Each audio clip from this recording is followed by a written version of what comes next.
Hi everyone, Danny here, and welcome to Spinelli Speaks and another Sunday night summary with Edward Rutherfurd's Sarum. This week we are discussing chapter 6, which is titled The Two Rivers, and thankfully so, it was a very short chapter, but a very exciting and action-packed chapter. So let's go ahead and jump right on in. Before we do, make sure you hit that subscribe button as well as the notification bell so you don't miss a single summary. But if you have missed a summary, don't worry. Check the description. I'll have the full playlist below so that you can catch up on the previous 5 chapters. If you're interested on continuing forward with our summaries, we do have these every Sunday night at 6 p.m. Central Time, unless there's a holiday in there. But you'll see me every Sunday, and we'll get through this soon, sometime this year. There's a lot of chapters ahead.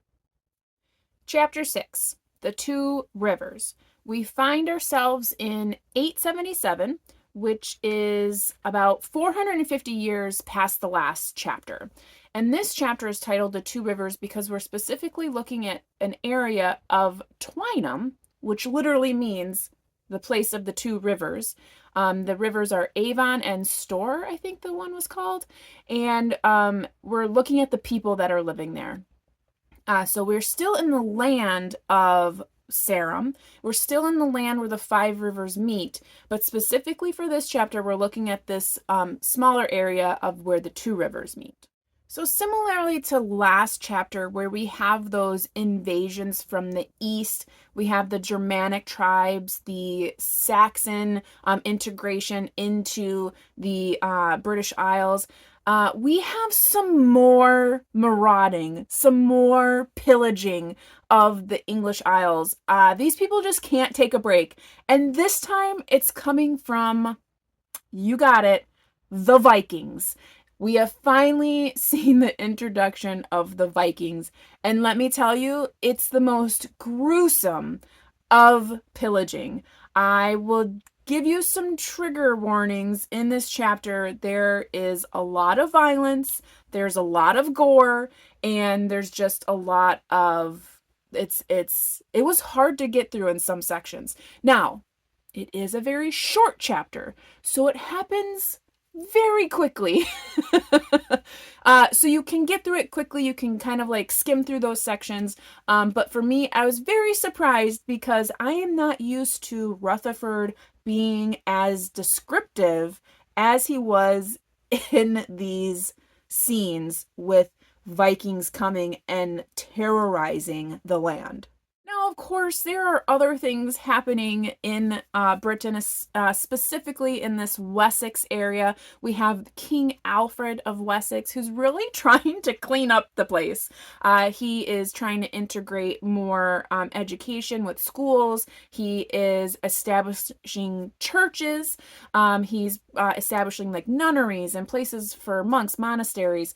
So he's doing a lot. He's trying to translate like text into Anglo-Saxon. He's doing a lot to try to bring the bar up.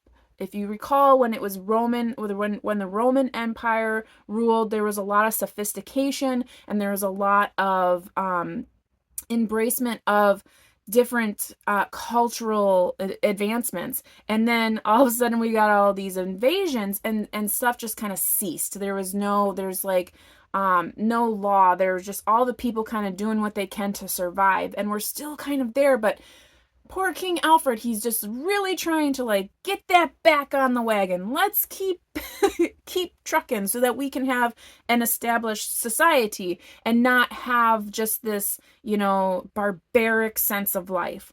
So he's having a hard go of it, but he and the surrounding nobles and the people are putting up a good defense against the Vikings. So that's what we see a lot in this chapter, is the combination of what he's trying to do with the nunneries, the monasteries, the people that are there, how they're going to live through that, and then these Vikings who are just nonstop coming at them from all angles. And in that, we see kind of the sophistication in the battle strategies of the Vikings, which for me was like interesting, but I'm very like black and white when it comes to like who is the villain of the chapter. So like I wasn't like, oh, trying to pat any Vikings on the back, because I was completely shocked when certain things happened with the Vikings, and very deplorable actions. So yeah, I'm gonna have to learn a little bit more about Vikings and what that was all about, because holy moly, that was too much. Let's talk a little bit more about who else was in this chapter. So we talked about, like, we have King Alfred and then we have the Vikings, but these fictional characters that we tend to follow in our timeline, let's go ahead and talk about them, because we have a few that we know already as far as the family trees, and then we have an introduction of a new family line, which I'm excited about because we need a little bit of new blood. So first we have Port, and he is of that Crona line, that Porteous line, and it mentions that, so they're known as like some of the original settlers in the area. So he's not quite noble, but he is known to be a like native of the land. So he has a little bit more pull in certain areas. And we start the chapter with him where he is looking for compensation from another man who basically cut off his hand. He has a sister, Edith, who is a nun at the local nunnery, and they have some kind of like pact between them that when they fall into some money, they are going to basically donate a cross to the nunnery. And Port is having a hard time because with the compensation that he's going to get from his hand, because it's known during this time that a body is worth something in this society. So if something happens to you, the person who did it to you owes you certain compensation based on how much of your body they destroyed. So it's kind of like workman's comp, but in the feudal area. Like, I don't know. That's the way I'm thinking of it. Is like, he got his hand cut off, you got to pay for that because now he can't use his hand. So anywho, so he's kind of in a pickle because he also really wants to become a thane. So there is, again, a systematic hierarchy of people. So we have slaves on the bottom. We have, I think they're called churls, like CHURL, which are like just kind of regular people, but they don't have a lot of like say in things. And then you have the thanes, who are like noblemen, and then you have like your kings and people like that. So to be a thane, you have to have like a specific amount of land and money, and he's like almost there. And with the money from his hand, he should be able to like request to be a thane. So he is really concerned and feeling guilty about the fact that like he's kind of gonna pull the rug under his sister's feet and be like, I'm not gonna get you this, I'm gonna do this instead. But we see how that kind of changes throughout the chapter, so I'll leave that for you to read. Then we have the introduction of a new family line, and the patriarch of this family, his name is Elfwald. So it starts with an A, and I have it here, I'm sure, but it's Elfwald. And he has 4 children. He has 3 sons and 1 daughter, and of course they're all of their names are like from his name. So we have Elfric, Elfstan, Elfwine, and Elfgifu. Elfgifu. Yeah, that was a very interesting name. That's the daughter's name, Elfgifu. So we get to see a little bit about them. The 2, I believe it's the eldest sons, they are in their late 20s. Some of them have, I think one of them has a wife, and they are very loyal to their father, and specifically Elfstan and Elfgifu, the daughter, get along very well, and she is an extreme tomboy. She gets into a lot of shenanigans and does a lot of things that is very unbecoming of a woman. But they kind of let her get away with it, especially because she is technically a noblewoman. So there's not a lot to say about like making her stop. They beseech her to stop, doing the things she's doing, but they don't really force her to stop, which is interesting. I really liked this character. And then you have Alfwine, who is a monk at the monastery. And through some descriptions from another character, we find out that this person's not that great. So his future, I feel, was justified. So I'll let you read what that is all about. Then we have Osric, who is from the Numa line. So if you remember from Stonehenge, the carpenter, and he comes from a family of carpenters, so we still see that is very prominent in that family. However, he is at the monastery. He is training to be a monk as well, but you can tell he's not very happy there. You find out later why. But he is very fascinated in the illumination of texts. So if you recall from this time period, or if you don't know, like think of the Book of Kells, and it's mentioned in this chapter. The illumination of text, it's basically the creation and the art of creating these texts for people to read, and not just like I mean, the Book of Kells is like ginormous, and you can't touch it or anything. It's under glass, like protected for hopefully centuries to come, because it's amazing. It's so beautiful. But that's what he's really fascinated in. And Alfwald, who's basically the nobleman of the area, and he basically says what goes, he decides he's going to send him to Canterbury to learn how to do this. And Osric is thrilled. Then we have a slave named Tausig. You can guess what family line he's from. You're right. It's the Tep line. And we don't really see a lot from him, but that's because he's kind of a skeezy dude. So we knew Tep line was not going to be the greatest of lines. So there's that. All in all, for the chapter, we're really following that Elfwald's family because they are the pivotal characters in the battlements against the Vikings. So they end up kind of getting with King Alfred and defending the land against the Vikings. And that also includes Port, who, even though with one hand, he still is very loyal to Elfwald and is very helpful in the like winning against the Vikings, which again, this chapter was action-packed, even though it was quite small.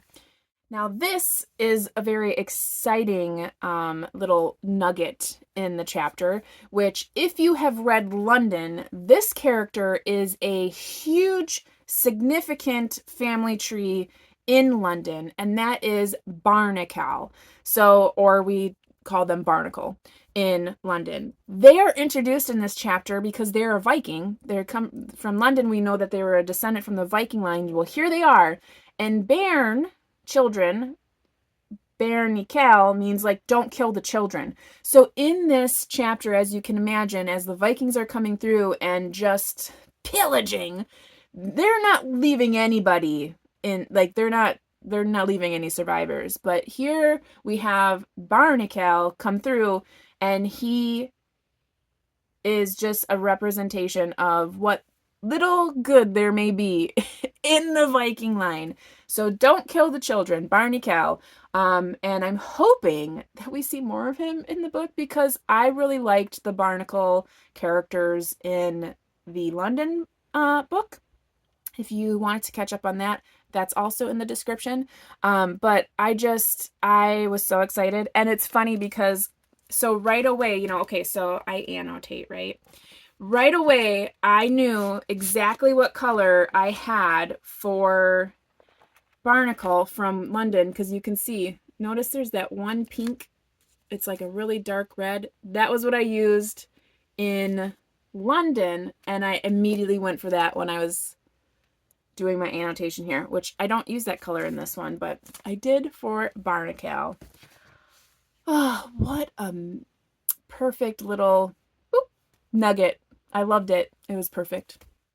As a recap, in this chapter, again, we are very focused on that Wessex section of Sarum, which is where the two rivers meet, those rivers being Avon and I think it's Store, S-T-O-U-R. I'm always going to put things right here, so in case we're missing it.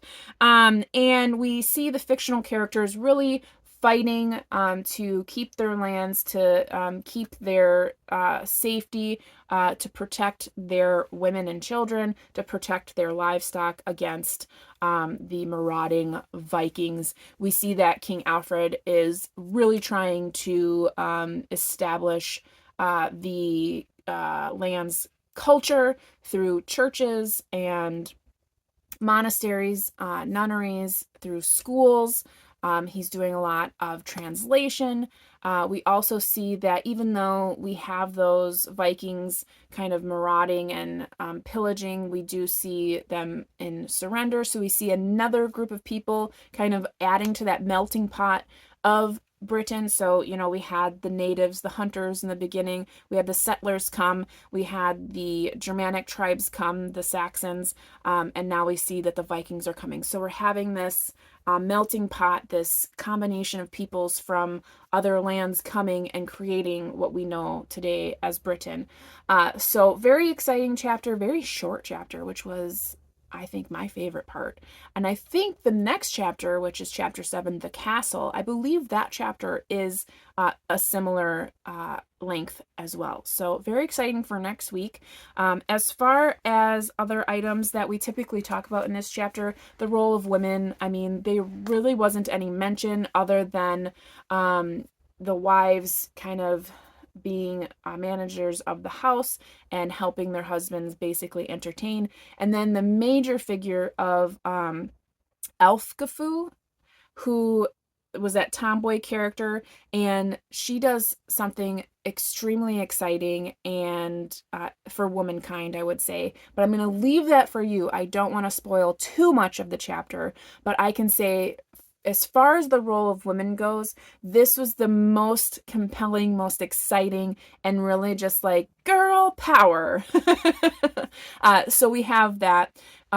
As far as what I mentioned before with the churches, monasteries, nunneries, we are in the throes of Christianity. There still is that pagan underlying tone, but it's not like a huge factor. It's not worship in the same sense that it was before. It's more so like a lot of the rituals are still pagan rituals.